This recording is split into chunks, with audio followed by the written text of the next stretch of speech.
जैसे सनातन धर्म में होली दिवाली का महत्व है, रामनवमी जन्माष्टमी का महत्व है, ऐसे हमारे भारतीय नेपाली भाषा भाषी जो भारत के नागरिक हैं वो यहाँ तो मना रहे हैं, नेपाल में भी मना रहे हैं, पूरी दुनिया में हरितालिका तीज मनाते हैं। तो एक करोड़ों लोगों का पर्व है और सनातन धर्म का एक उत्सव है हरितालिका तीज।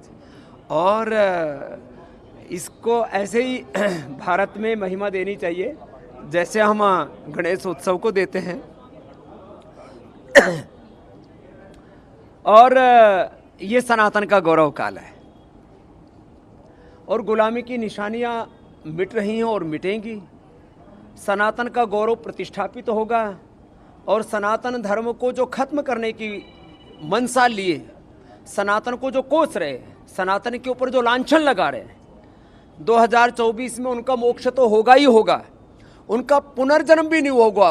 वो ब्रह्म राक्षस बनेंगे, भूत प्रेत डाकिनी शाचिनी पिशाचिनी बन करके किसी दूसरे तीसरे लोक में रहेंगे, आगे उनका सर्वाइवल भी नहीं होगा। और एक बात और कह देना चाहता हूं, जो सनातन धर्म पर लांछन लगाते हैं कि ये तो ब्राह्मण तंत्र है, ये तो साम्राज्यवादी पूंजीवादी सोच है। ब्राह्मण शब्द का अर्थ जाति है ही नहीं। ब्राह्मण का अर्थ है जो अज्ञान से बचाए, क्षत्रिय का अर्थ है जो अन्याय से बचाए, वैश्य का अर्थ है जो अभाव से बचाए, और शूद्र का अर्थ है जो अपवित्रता को खत्म करके शुचिता के प्रतिमान स्थापित करे। तो ब्राह्मण क्षत्रिय वैश्य शूद्र ये जाति सूचक शब्द नहीं है, ये सामर्थ्य और योग्यता सूचक शब्द है। चातुर्वर्ण्यम माया सिस्टम गुण कर्म विभाग सह। कुंभ का काम करे तो कुंभकार, लोहे का काम करे तो लोहार, स्वर्ण का काम करे तो स्वर्णकार, धोने का काम करे तो धोबी। और भाई स्वामी रामदेव तो ऑल इन वन है। हम स्वर्णकार हैं, हम सोने जैसा भारत बनाना चाहते हैं, लोहे जैसी चोट मार करके खोट ठीक करते हैं, इसलिए लोहार हैं।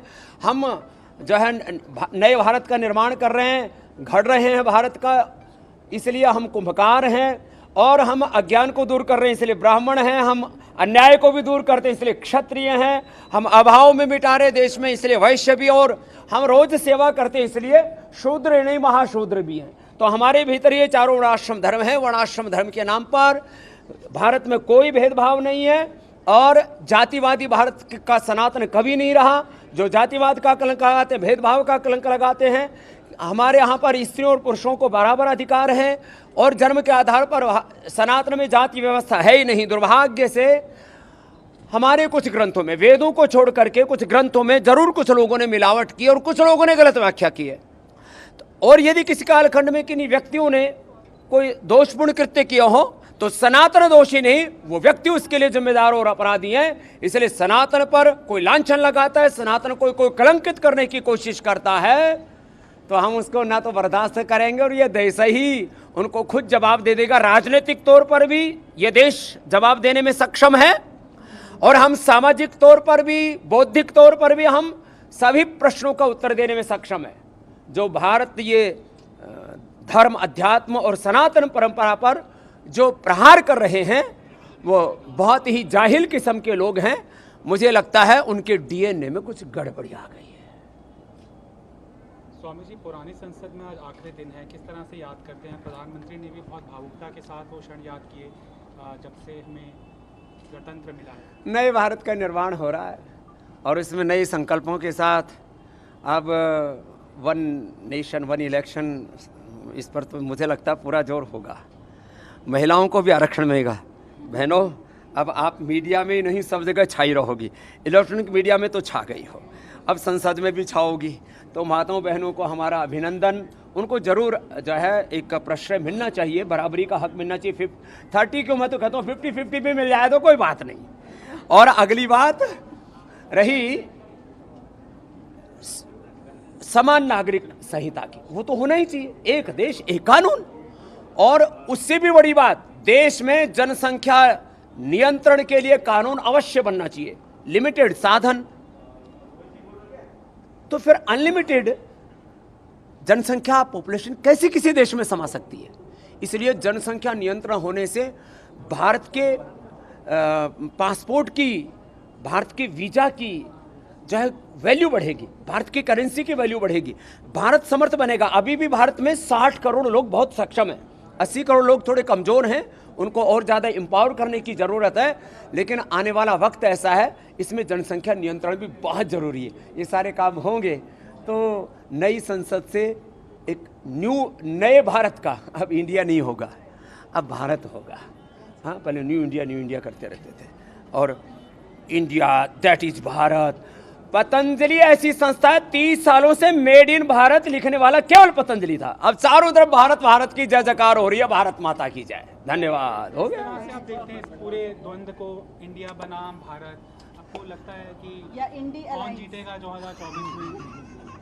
इंडिया देखो, आजकल हम राजनीतिक रूप से एकदम आनंद में हैं, न पक्ष न विपक्ष, हम हैं निष्पक्ष। लेकिन भारत की और इंडिया की बात आएगी तो हम भारत के पक्ष में खड़े होंगे, क्योंकि भारत ये हमारी जड़ों से जुड़ा हुआ शब्द है, हमारी इसमें एक सांस्कृतिक विरासत है।